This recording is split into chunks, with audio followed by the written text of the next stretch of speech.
now. And I guess if you really look hard, and I think that's the subject we're going to get into tonight, they kind of eyes wide shut. Student hunger was always there. I don't think many people saw it. I mean, the assumption was, man, students can't be hungry. But now what we're seeing, and here all over California, pantries are opening up, sometimes very elaborate pantries right on campus. And of course, I've done a lot of work on campuses, and we'll get to that in a little bit. But to kind of kick this off, what'll be, I think, about 40 minutes or so, 45 minutes of me talking a little bit, and then we'll open it up, and you can ask me anything you want. Now, just so you know, you all, and show of hands, man, I can see the back of your heads, but you all are mostly freshmen, right? This is just getting going, right? Raise your hands. Yeah, is that right? Oh, right on, man. Well, hey, man, welcome to college.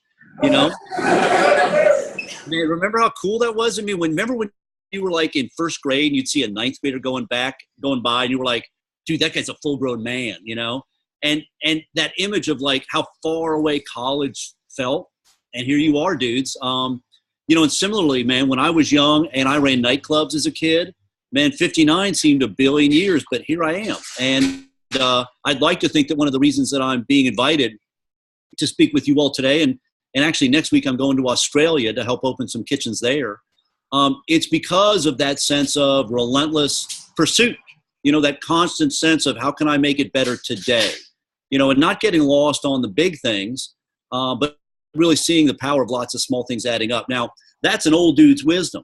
As a young man, I wanted to open a nightclub, and I wanted to do it FAST, man. I had no patience. I barely graduated high school because as a young man, I just decided for a lot of different reasons that I really wanted to open a nightclub. And the reason was, you look behind my wall, you probably can't make them out, but I surround myself oftentimes with pictures of people or moments that keep me inspired. Because as a young man, I came up in the 1960s, and dudes, I know that's old time stuff, but man, this was a time of like, President John Kennedy being assassinated, Dr. Martin Luther King, Robert Kennedy. Some real crazy things were going on. You had the women's movement, the beginning of the environmental movement. Obviously, you had Cesar Chavez organizing migrant farm workers here in California.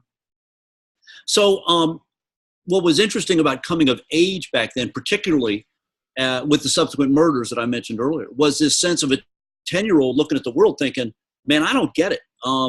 Everything they're teaching me in school, everything I'm learning in the church my parents took me to, everything they're teaching me in the Boy Scouts, suggests that the ideas that some of these leaders talked about before they were murdered aren't bad ideas. I mean, what can we do if we dedicate ourselves to making the community a better place than we found it?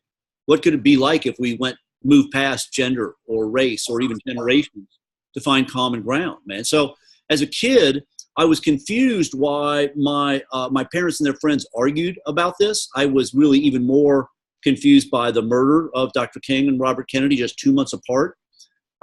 So as a young man, I decided, man, I really want to be part of keeping those dreams alive in some way, small way, shape, or form, making the world a better place. Now, coincidentally, my pop, who was a Marine Corps pilot back in the Vietnam era, and he and his buddies loved to party. And as much as they would argue about politics, man, my pop put on a Motown record. Everybody danced. And that fascinated me as a young man because if you listen to it, as I did, because I've always really liked music, I was intrigued by the fact that just about all the lyrics that they were dancing and having a good and singing along with were saying the exact same things that Dr. King said, or Robert Kennedy, or other leaders that, for some of my father's friends, they weren't big fans. So I was kind of intrigued. It's like, man, they don't want to hear it if it's a political speech, but if it's disguised as music, they'll hear that idea. So again, as a young man, that really got me going because as we go further into our conversation tonight, you'll see a lot of the work I do in my leadership is recognize, man, that people are actually pretty nice. The average person is a kind, considerate, human being who is probably 9 times out of 10 afraid of change. A lot of people would love to think, man, I'd love to be part of social justice. I'd love to see racism vanish. I'd love to see lots of opportunities for people. I'd love to see less people in prison. I'd like to see homeless people housed. But the fear of having somebody, for example, move in right next door keeps oftentimes us building the kind of housing we need to keep to let homeless people off the street. So I became fascinated by fear And how can you get people to open up to new ideas fast? And so the nightclub idea was born out of that. Wow, if I open a nightclub and I use music and theater and comedy, I mean, look at what Steve Colbert or Jon Stewart did night after night after night. They got your generation really interested in politics because they made it funny. So I became fascinated by that. And that's what I did. I ran nightclubs. And I had a great time, man. Like I said, I was a young person.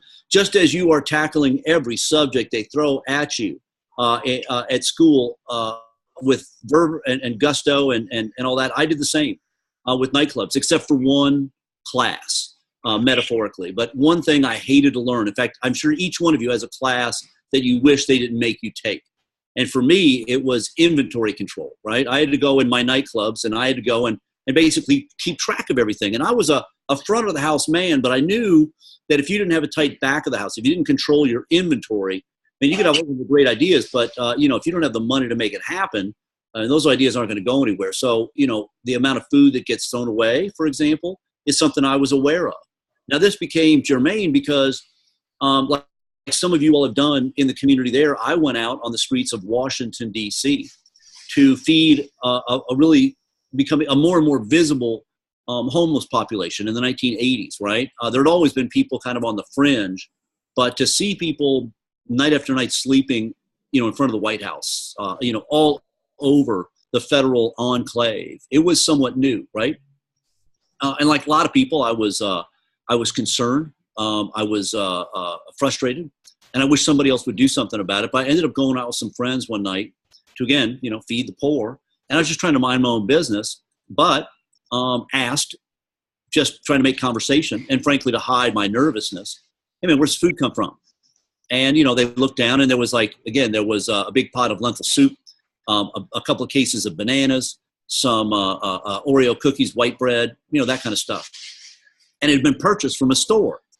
And ding, in the back of my head, it's like, dang, that knowledge that I hated having to learn, suddenly that little bit of knowledge, how much food we threw away, became relevant. Suddenly it's like, hey, wow, we throw away a ton of food every night. And not just the restaurant I work in, but man, a lot of my friends who were in catering threw away food. And they were lamenting it, but it was part of a system that existed. In other words, anytime you go to a restaurant and you buy something, a portion of that cost of that meal covers loss out of the back. It's kind of baked in. And back then, and even now, there was a sense of, hey man, this is America, food's cheap, just throw it away, man. It doesn't matter, it's more where that came from.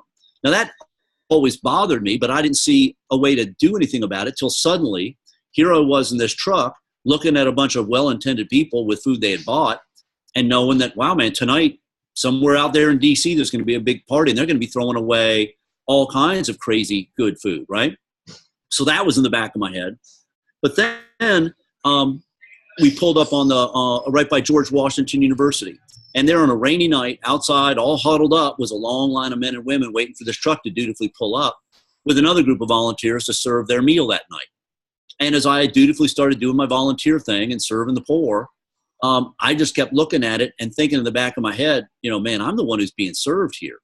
And I've said this many times since, but that was the first time I really not only encountered, but understood or saw charity, And again, I dig its history. I understand its significance, but so much of it is based on the redemption of the giver, not the liberation of the receiver. That really struck me, man, because again, I go back to that sense of not just, hey man, there's food being thrown away and there's people outside in the rain, but again, back to that sense of civic duty, man, that it's like, this is the town I live in, and I got a little bit of knowledge here. Maybe I can help to make this town a little bit better and offer some ideas about how they might be able to adapt this charity system so it's a little bit more just and a little bit more affordable. So I just went home a little bit naive and just worked up a little business plan. Again, just as sadly you all have grown up with homelessness, you also grew up with FedEx. But FedEx, Federal Express was a brand new business model when I was a kid. So I just said, hey man, FedEx has revolutionized an industry. Why don't we do a FedEx for food? And I was writing this up to give to the charities, right? I'm just a volunteer. I run nightclubs. I'm just trying to help them out. But I went back with a little business plan saying, hey, look, man, I got this crazy idea, but here's how you can feed more people better food for less money. But rather than just finding a more efficient way to feed people, then I met a lot of people that night I don't want to judge, but I met a lot of people who seem to be able-bodied and lucid, much different than I thought I had encountered. And, I bet if you offered men and women a chance to maybe come out of the rain, maybe not directly out of the rain, but maybe men and women who come off the street and went into a drug treatment program, into a shelter program, got cleaned up, maybe you could set up a system, but the point is maybe you could start a cooking school and offer men and women a chance to not be recipients of charity, but part of a new solution.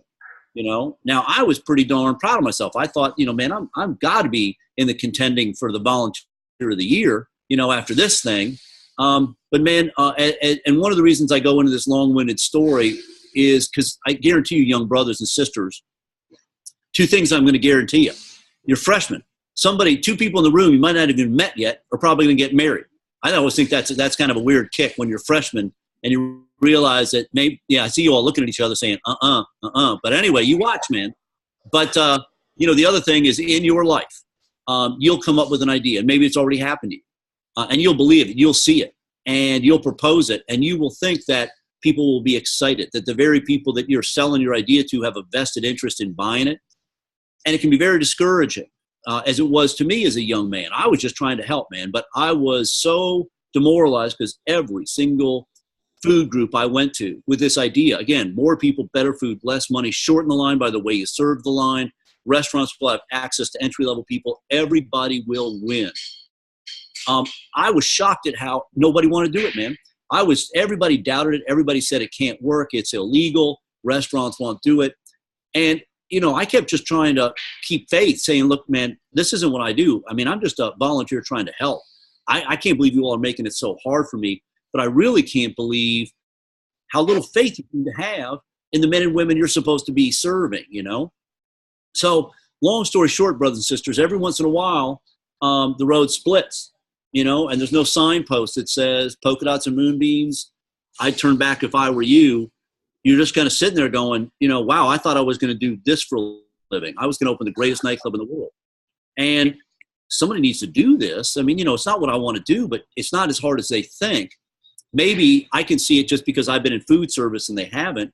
Maybe I'll get it started, man, and then I'll tag out and I'll go run nightclubs again. But here we are 30 years later. But ever since that day, I have worked hard to hold on to the dreams that you all are just now discussing, which is this idea of leadership. And how do you lead personally, but how do you convince others to follow? And how do you give other people a chance to add to the discussion? How do you meet people where they're at? But more importantly, how do you take advantage of things that exist in your community? When I started the DC Central Kitchen, it was a radical idea, man. No one had ever done this idea of saying, I'm going to pick up food from all these restaurants, hotels, hospitals, farmers, universities, and I'm going to bring it back to the Central Kitchen, and I'm going to offer men and women who are out of drug treatment programs, out of shelters, out of prison, a chance to be part of the solution. While they're learning, what we'll do is we'll mix and match, chop and dice, all this stuff, and we'll produce beautiful meals, which we can distribute to charitable partners. We can create a ladder so that people on the street get a decent meal, but those outreach workers on the street could maybe convince somebody to come into the evening shelter where we provided a better meal. From there, they might go to a drug treatment program where they'd get 3 meals a day that we'd provide. And then when they were physically healed and ready, they could then come to the job training program at the DC Central Kitchen. And while they were learning, they'd be sending food down, helping somebody else up the ladder. So that's what I developed originally, and it grew over many, many years to this day. In fact, this morning, I guarantee you, the DC Central Kitchen probably did about 12,000 meals. Half of them were using donated product, and students working alongside volunteers produced about 6,000 meals for shelters in DC. But another 7,000 meals went out the door in the form of a contract to do locally sourced, scratch-cooked meals for DC public schools as an income-generating business that could employ graduates, support local farmers by buying the cosmetically imperfect produce they would donate or throw away. So again, we're feeding kids a healthier meal, supporting local agriculture, creating jobs for men and women who came out of the job training program, and then reinvesting the profit back into the job training program. Now, I did that for a long time and loved it, man. And like I said, it's a wild thing about life. If any of you all are interested I urge you to go to the DC Central Kitchen website. It's a cool thing to witness. But also, you know, what's wild about life, man, is there was a woman I worked with who just recently passed. And when you're young, it's hard to imagine. I mean, we all probably in school, there's always tragedies that befall a school, you know, high school where somebody dies for some sad reason. But death is far away, you know, and I ended up working with a woman for almost 22 years, and she just passed. And it's wild, man, because she had been a heroin addict most of her youth on the streets of D.C., living behind the Howard Theater in alleys, just hand to foot. But as she used to like to say, man, crack cocaine saved her life because she had been a heroin addict. And as she explained it, she was a good heroin addict, but crack cocaine took her all the way down. But when she climbed back up, she went to culinary school. She came and started volunteering at the DC Central Kitchen. Again, she was a pro. She had all cleaned up. You would never know. You would never have guessed in a million years that Mary Ann Ali had been a heroin addict most of her life. And by the time she had passed, she had helped almost 1,000 men and women. She became the director of our job training program. And for almost 15, 16 years, she led it and helped almost 2,000 people graduate from that program and get a job. So a lot of what we're talking about is how do you see things that other people don't? How do you see gold where other people see dirt? You know, so whether it's somebody who's homeless, whether it's food that was going to be thrown away, whether it's a volunteer who needs to get service hours, whether it's an older person who wants to stay active, I look for gold that exists there already. I'm a miner for a heart of gold, man. I'm really good at seeing things that exist in communities that, again, too often, man, we have one of those eyes wide shut things and we just don't see it. Now, again, as I alluded to earlier, my first example of that was seeing men and women on the street who were being served as potential men and women who could go through a culinary program and get jobs, entry-level jobs in restaurants, right? And I saw food that was being thrown away as fuel for that program. But interestingly enough, as I started to witness probably one of the great social experiments in the history of the world, man, and it's crazy when you think about it, but your entire generation, 100 million millennials have been raised doing service. Probably one of the most profound social experiments. I mean, nowhere else have you had 100 million people, the most diverse generation in the history of America, the most technologically advanced generation in the history of the world, raised almost to a person doing service as part of graduating schools, or because that's what you did. But I started to look and think, man, you know, that's a tremendous asset for our country. And we started to really open our door more and more and more to students coming in to volunteer right alongside the men and women in the training program. Again, students in the job training program teaching men and women who would come to volunteer. But interestingly enough, man, I was helping other cities open kitchens. Helped Kansas City open a kitchen, St. Louis, about 60 cities open kitchens, man. And I'm open source, which means I share anything I have, I'm willing to share because I'm a white dude in America, man. Doors open for me. And if I have an asset, I'm sharing it with whoever wants it because things came to me a lot faster than they would a lot of other people. And I use that. But I was driving in rural Indiana, man, where my parents had retired. My pop got out of the military, and for some unknown reason, man, they moved to Indiana. Now, and I'm as much a fan of the Hoosier State as anybody else, but I wasn't going to move there. I stayed in D.C. and ran nightclubs and did all that stuff, but I would go home and visit, right? And one day I'm sitting at a stoplight just thinking about business. Again, as a little sidebar, young brothers and sisters, I rarely take work home, but I think all the time. I'm always observing the world and trying to see things. Again, man, training my eye to see past the routine, the things that you see every single day, and suddenly somehow you see a new thing. And this is an example, man, because I'm sitting similar to that first night. It was a rainy day in rural Indiana, and I'm just sitting there watching the wipers in the car, sitting at the stoplight, and all of a sudden I looked across the street and I saw a brand new high school. And it's like, hey, man, there's a cafeteria in the high school. And every kid in that school's got to do community service, yet that cafeteria is closed all afternoon, all night, and all weekend. Huh. And I decided to pull over, and I looked again, and it's like, hey, man, there's a big field out back. They could do an intergenerational community garden back there. Hey, man, you know, there's that cafeteria that's closed all night, all afternoon, all weekend.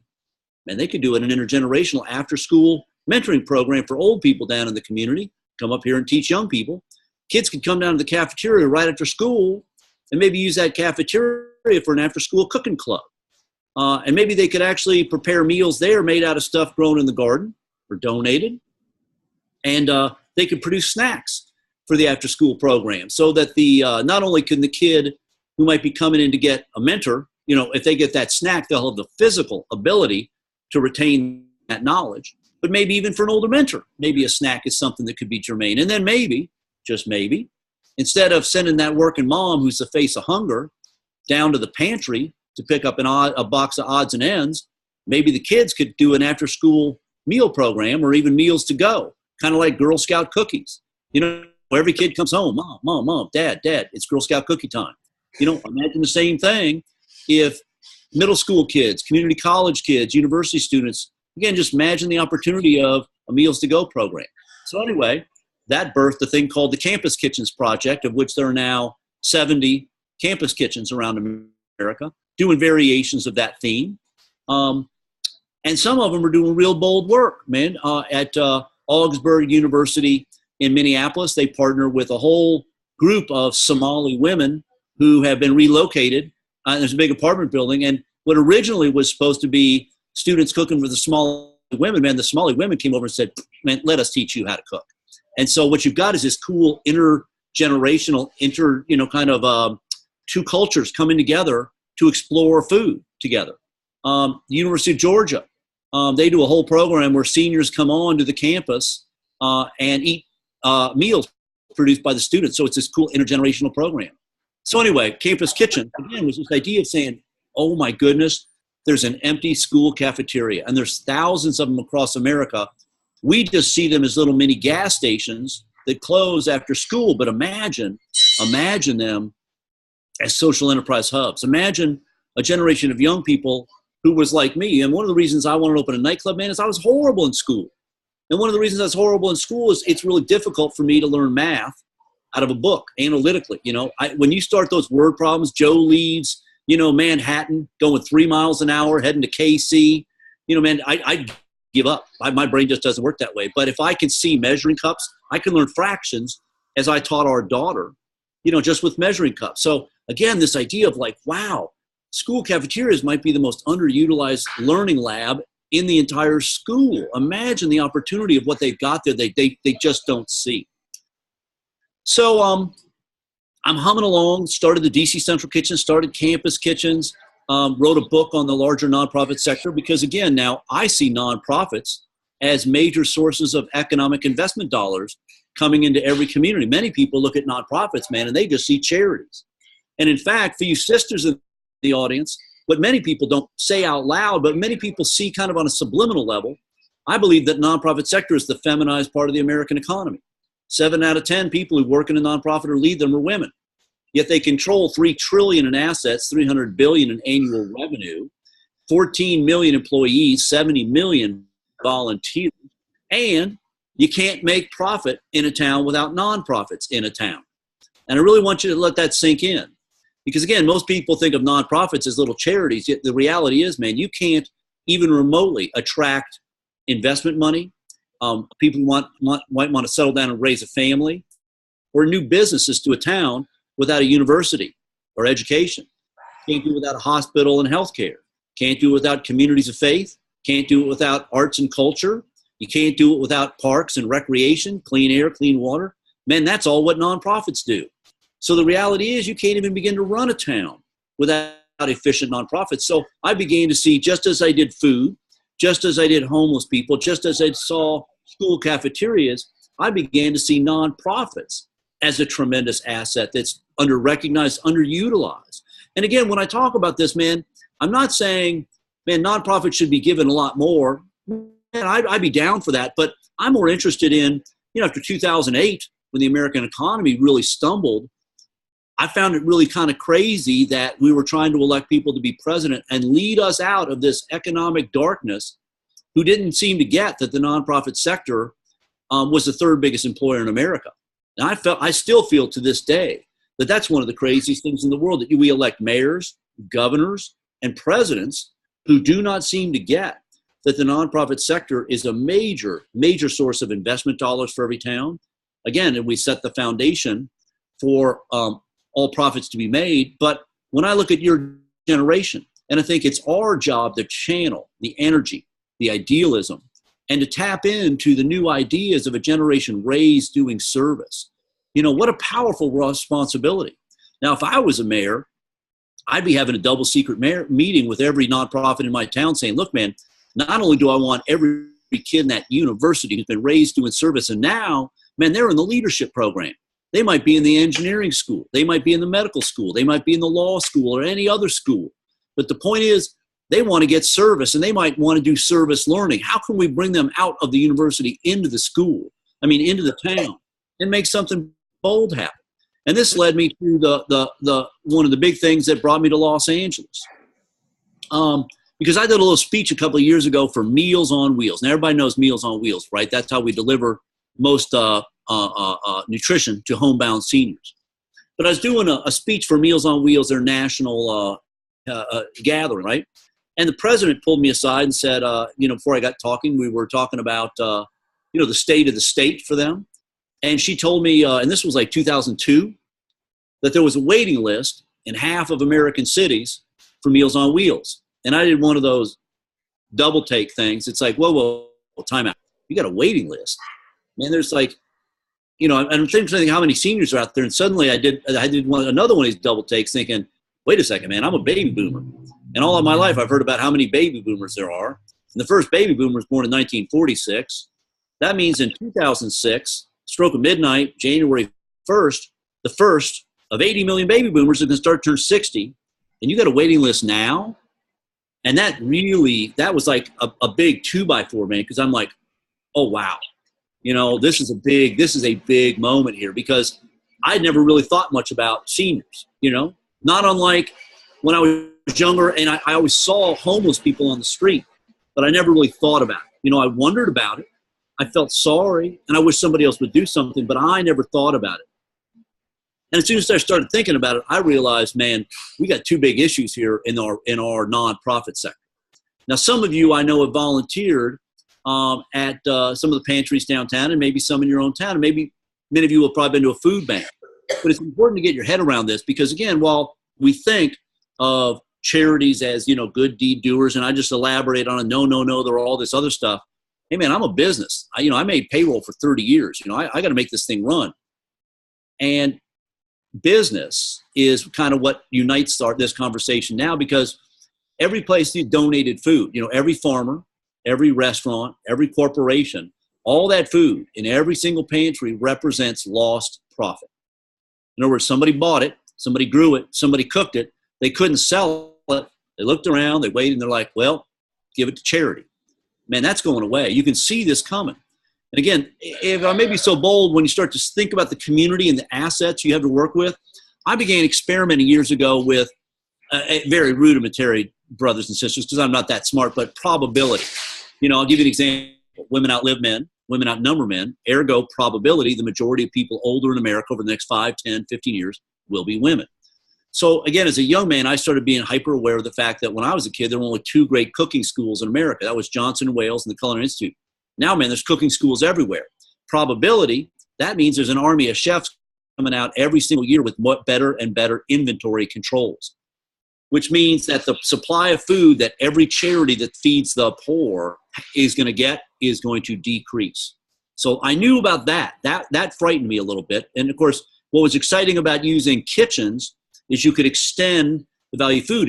Again, you could chop it, dice it, puree it, juice it, zest it. You could do a lot with food to extend how many meals you could produce. Instead of just getting ham donated and dropping it off at a shelter, I could take the ham, teach somebody a skill, engage a volunteer, chop the ham up, and feed 60 people something out of it versus 20, right? So when I started thinking about, wow, this supply is going to shrink, but here come those old people. So it's supply, demand. That was the future. And that's when I started thinking about what became the LA Kitchen. And I started thinking 2 things. A, of all the food we throw away every single day in America, half of it's cosmetically imperfect fruits and vegetables.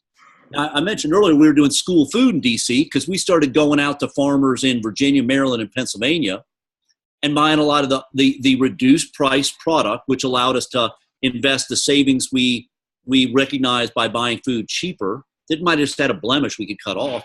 that allowed us to pay our employees who were graduates of the job training program. We could start everybody at $13 an hour with full benefits and retirement plan, right? But man, DC has a very short growing season, and we pretty much grew sweet potatoes, corn, peaches, apples, strawberries, that kind of stuff. So I started realizing, hey man, Los Angeles, that's where I grew up. And I've been in charge of the DC Central Kitchen now for 24 years.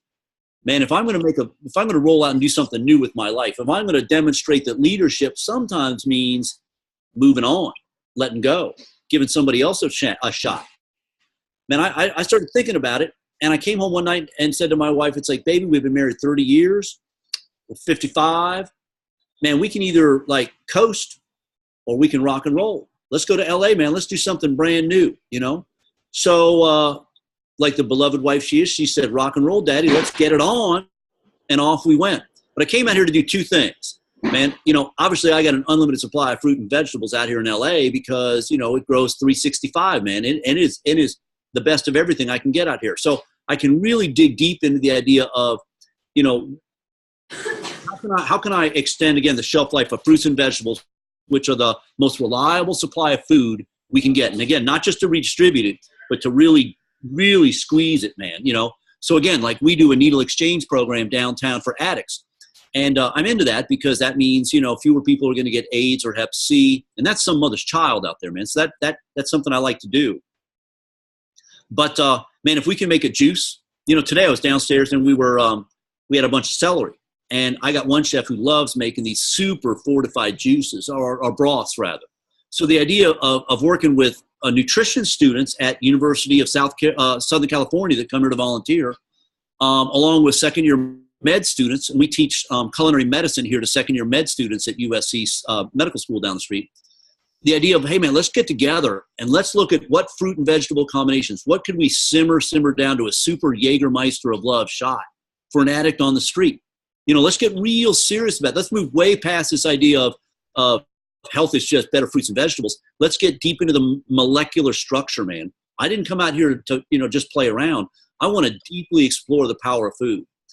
But that final thing I want to touch on before we open it up is, man, you know, my thing is I always try and look hard at what do I have to work with? You know, what are the assets we have? And I got to be honest with you, man, it's not everybody's cup of tea. And I didn't come out here because I heart old people. But the reality is my generation represents, before you all come along, the deepest well of life experience in the history of the world. No other generation has lived this long, been this free, had this better an education, had a better soundtrack. No disrespect to your generation stuff. But, you know, the power of this generation, you know, we have two choices, man. And this is where real leadership comes in. You know, there's three kinds of leaders, brothers and sisters. The vast majority have their head down, just trying to make payroll, do what they got to do, you know, and that's cool. I get it, but that's not for me. The second kind has their head up, and they're people like you right here, man. You know, you're sitting here and you get a lecture. Somebody might be telling you about the future and the fact that every day in America, 10,000 people turn 70, and that's going to keep going on for 18 years. It's called the Silver Tsunami. Now, a lot of people would hear about that, and they're going to think, oh, man, that sucks. That's going to be bad. Oh, man, I'm just going to sit and wince and wait for that to come, and I hope it takes its time because when it hits, it's going to be bad, right? And I don't begrudge anybody that either because, you know, man, that's where most people live. But the third kind of leader, and the one I aspire to be, says, you know, look, man, the odds are stacked up against me. The odds that I can go out there and make a difference today, 80 million people getting old, no money in the bank, food going away. But hey, man, you know, what choice do I have?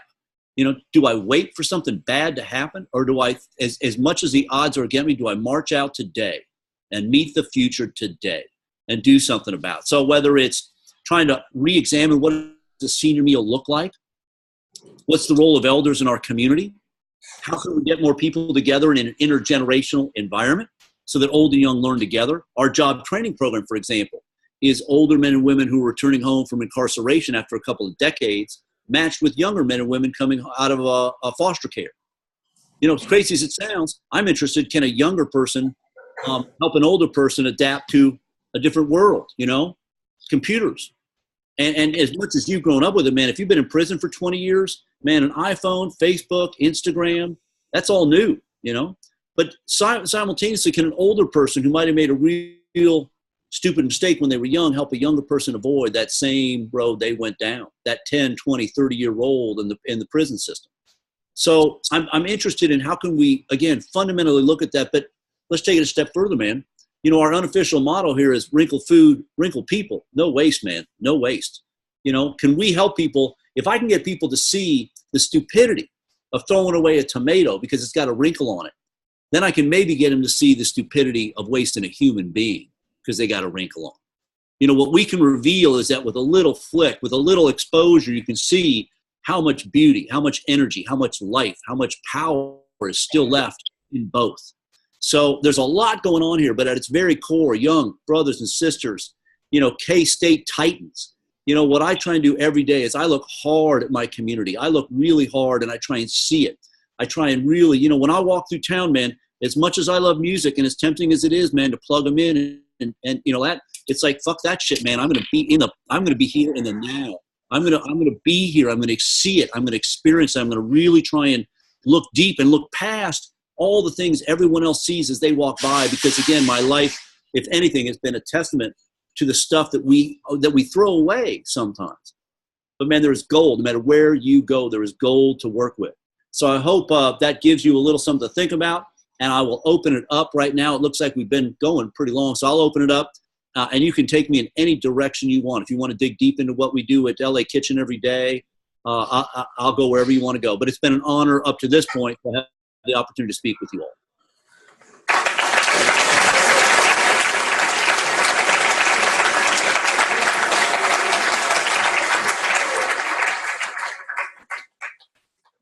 All right, so if you have a question, we can bring the mic to you, or I think Robert can see us if we zoom in up here a little bit. So, oh, got a question right here. And actually, so if you just turn up and stand, there's the camera. Hi, my name's Ashley Jordan. I'm a freshman. Yeah, okay.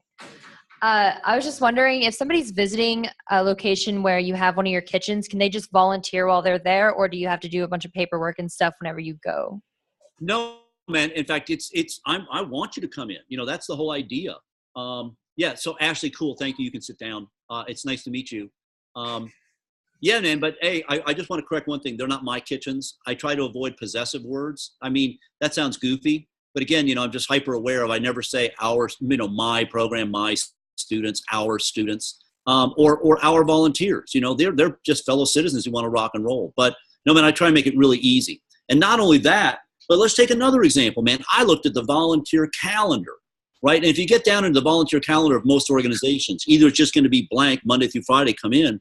But if you really look, what you'll oftentimes notice is the big holidays where we do big events are Judeo-Christian Western holidays. It's the 4th of July. You know, it's Christmas, it's Easter, it's Hanukkah. You know, but man, I live in LA and this is America. And you know, so I asked our volunteer coordinator, it's like, man, I want to throw open our doors. So I want to know every faith tradition's feast days. I want to know every country's Independence Day. I want to know every independence leader's birthdays. How can I say to somebody who might be a Sikh business person whose family lives, you know, out here in LA, hey man, we recognize that this is a special day for your faith. We've invited a chef from that community, that culture, to come in and do a class for students and volunteers. So we're going to actually dig deep into the culinary traditions of your faith, your culture, and then the food we send out that day will also reflect that culture. So again, my point is not only do I want people to come in, but I'm digging deep into what is a traditional format and realizing, oh my goodness, wow. We just opened a doorway to thousands of people who might never have thought about volunteering to come in and really participate, but also view us as an organization that respects them, understands them, honors their traditions. So you get my point? So yeah, man, I make it easy as possible. And we also have a volunteer bill of rights, because don't forget, Ashley, man, I was a volunteer who was told mind your own business. And so my attitude is I want you to tell me if you got an idea how we can make this stronger, faster, better, or even an idea. And from a leadership perspective, one of my challenges, personal challenges, is I always think, what would happen if Ashley, what would I do if you walked into the LA Kitchen, volunteered one day, and afterwards came up and said, excuse me, you know, Mr. Egger, Robert, I volunteered here. And, you know, you might think I'm crazy, but I have an idea that if it worked, you know, it might solve hunger, but to make it work, you might have to go out of business. I need you to quit and close LA Kitchen for my program to maybe work, right? Would I immediately say, oh, man, you're too young. Oh, you don't know what you're talking about. Oh, no. Or would I start to say, man, I'm all ears. If you got an idea that might solve the problem and it involves me having to close, I'm all ears, man. I'm down for that. If you can show me how it works, I'm open. That's, to me, a very important lesson in leadership is, are you willing to really, truly listen to new ideas? But anyway, next question. And gang, we'll be respectful of time. We'll get you out of here at 7 o'clock. So hold tight. These are good questions and great responses. Enrique. I'll move fast if the clock's ticking. Hello, my name is Enrique. I'm a freshman. So fast. So you were talking about types of leaderships. So the third type of leader that you were talking about that has the odds against him all the time, what kind of skills does he have tomorrow to make decisions against those problems? Well, one thing I tell you, Enrique, man, you got to have some skin on your teeth, young brother, because that's what you get by sometimes on. Man, I've been out on thin ice sometimes pushing the envelope here in LA Kitchen. You really got to have faith and tenacity. And young brother, I guarantee you, man, heavy sometimes is the head that wears the crown. I got to make payroll for a team here. I borrowed $2 million to build the LA Kitchen. So I have a debt to pay. I got a staff to feed, but I got a movement to lead. So you got to really find in your own sense, how are you going to find your balance? Because leadership, you can't be at work all the time. You got to go home and find your sense of how do you find balance in your life. I ran for a long time. I was a runner. I found that I could really let a lot of things go. Now it's tequila, but regardless, you got to find what works for you, man. Because if you burn out, the whole thing goes with you. So you got to take care of yourself.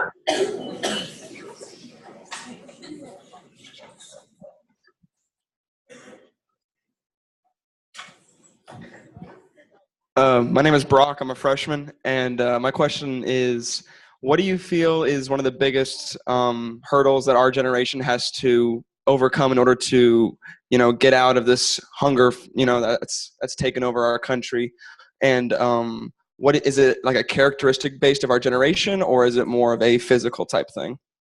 Oh, right. And I'm sorry, was it Brock or Barack? Brock. Okay, I thought, dude, wow.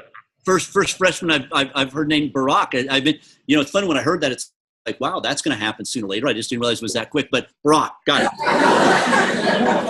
I'm totally into this question, man. First thing, the worst failure I've ever seen has been my generation's version of success. We were told, and you still hear this, I got to take my social enterprise to scale. I got to get if I have a business that's successful, I need to get another one. And I worry sometimes that I urge you to ponder in your own life, Brock, and everybody else there, you have to define your success for yourself, and dude, I went to my, 10-year high school reunion, 20-year high school reunion. And every time I went back, friends would lovingly ask me, hey man, do you still do that homeless thing? And it's like, dude, that's what I do. I mean, this is my profession. I mean, just like you do what you do, I don't question you. But the point is that was viewed as you can't be happy, man, because you're not making a ton of money and you're working with homeless people. Yet 30 years later, you'd be shocked how many of my high school friends that did really well came and said, man, I wish I had really thought about my life differently. I made some money, but I'm not that happy, So that idea of what's going to make you happy, Brock, what's going to be your personal metric? Because society will tell you you can't be happy unless you have more stuff. So that idea of just, trying to be in the here and now, where you wake up is where you live. Don't get fooled and think it's got to be a big, giant thing. I practice a thing called relentless incrementalism, which means, some days are big days, dude, but they're not all big days. But if I do something good every day, just relentless pursuit of I'm a better human, I'm a better husband, I'm a better leader, I'm a better nonprofit leader, I prepared a better meal, I serve more people, whatever. It's just that idea. I really want to stay focused on celebrating modest achievements, not getting carried away with thinking, again, to one of the earlier points, I've helped many kitchens open, but they're not my kitchens. So that idea, trying to avoid traps, for lack of a better word. I also try really hard not to blame people for faults we all have. Years ago, you may see this little heart on my finger right there. I got that. So when it's tempting to do this, it's like, dude. So it's just, again, accept people where they're at. Really dig into your town, man, and train your eyes to see what others don't. You know, a great example of something I really, a good example of somebody seeing something. 30 years, man, I've been in this business. And when you get food donated, one of the things you always get somebody ask you is, hey, man, do you want our bread? And anybody in this business will tell you, no, man, we don't buy bread. You know, and they're like, oh, but you can make it. It's like, yeah, bread, pudding, croutons. Yeah, we can't take it, right? A friend of mine in England calls up and he's like, dude, you know the bread we all complain about? I have a new idea. And I'm like, dude, what? You know, what could you possibly do with it? And he's like, beer. And this guy made beer, and it's called Toast. And it's made with leftover bread. It's basically yeast, you know, and it's like, oh, dude, I never would have seen that in a million years. But again, that's just seeing things that other people don't. And imagine the power of somebody from your generation saying, hey, man, I'm fighting food waste. Open another, you know? So I'm always interested in this thing is how do you make it easy for people to be part of something? Sometimes we think change is ashes and sackcloth and all that. And my attitude is, man, you know, I said earlier, man, you know, charity is about the redemption of the giver. I'm down for redemption. I just don't want to do it at somebody else's expense. But if everybody rises together and you can do it joyfully, man, right on. So I would just urge you to think about that, man. You know, how can you make your personal life an experiment, you know, whether it's leadership or just in being a decent human?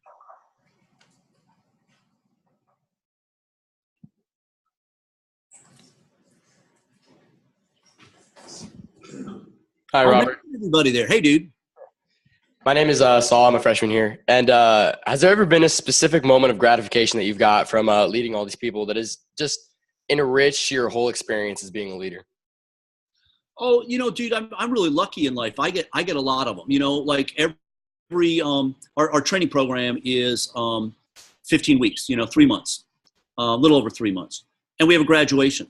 And every graduation, dude, you know, it's funny. I've witnessed about 112 graduations in my career now, and they're all very similar. In fact, it's funny. I mean, we just had one last week here for class 11, right?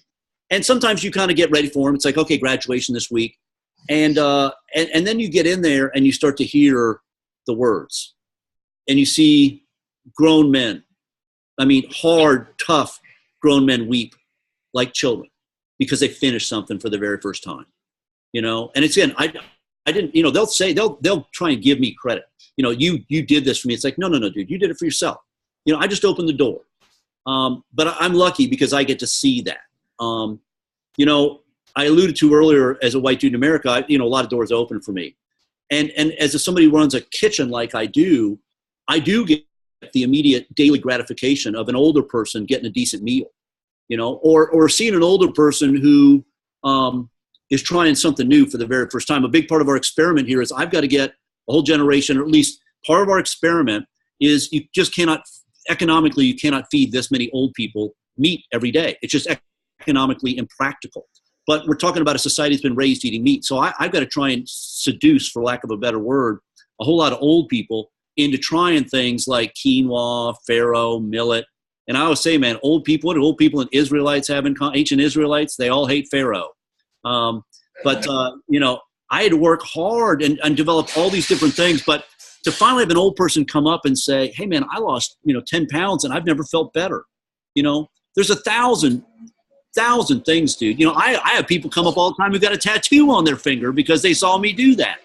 So I'm really lucky in life. But you're kind to ask. But even just the honor, quite honestly, of having this many people sitting in an auditorium half the country away, who are thinking about their lives differently, thinking about their community differently, who are willing to spend a little bit of time hearing an old dude, jabber about what he thinks. That's a huge honor for me, man. You have no idea. Because I know you probably have to be there to a certain extent, but you all have been real polite and attentive, great questions. So I take it as a real true honor to be asked. I mean, I've done this a couple of times for, K-State. And to be asked back is a real true honor, man. To think that younger people have interest in the journey I've had or the ideas I've had is, again, you can't imagine what it's an honor. The only greater honor, young brother and young sisters, is that if you will ever get a chance to come out to LA, I do hope you'll come by. We can hang out. We can drink toast ale all day long. And we can talk about your ideas. All right. One more, or are we done? Anyone else? Real eager question? Oh, yep, we've got one question. All right, final question, Robert. All right, here we go. And Adam's running over with the mic.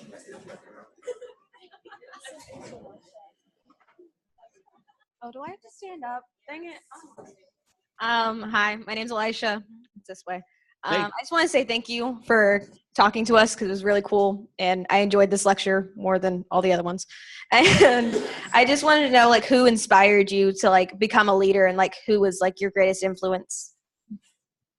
Oh wow, man! There's so many, and it's funny, as I alluded to earlier. Every generation has its giants, but honestly, man, and I know it's an old dude thing, but the '60s were crazy. So whether it was Malcolm X, or Robert Kennedy, or Gloria Steinem, or Jimi Hendrix, or Santana, man, I was just lucky to see a whole lot of people who seemed, to my young eyes, to truly believe that we can be better, and like I said, we were talking earlier about the odds are stacked against you. There are many people, young sister, who will tell you that caring is a sucker's bet. Just go out and make that money. But I urge you to ponder that because, like I said, the people who've inspired me the most, there are people sometimes who are just too, you could say they're brave or they're too dumb to know that what they believe, can't happen.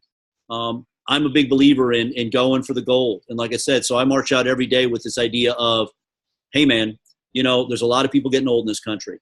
And that could cost your generation your future, economically. If my generation does not live independently and stay productive as long as humanly possible, it's going to wreak havoc on your generation. So the idea of saying maybe not only can my generation be redeemed, but maybe they can be mature enough to realize their time has passed and that their real destiny is to get down on one knee and let your generation up on our shoulders so that you can get that brass ring when it comes around again for the future of this country. So again, man, you talk about a crazy ass dream, but that's what I'm doing. And if you want to join me, man, you know where to find me. I'm regger at lakitchen.org. And I'm a big fan of you and everybody else in the audience. And it's been a real honor to join you. And I look forward to another opportunity someday to drive across the Flint Hills to the best city out there in middle America, Manhattan, the Little Apple. So see you all soon.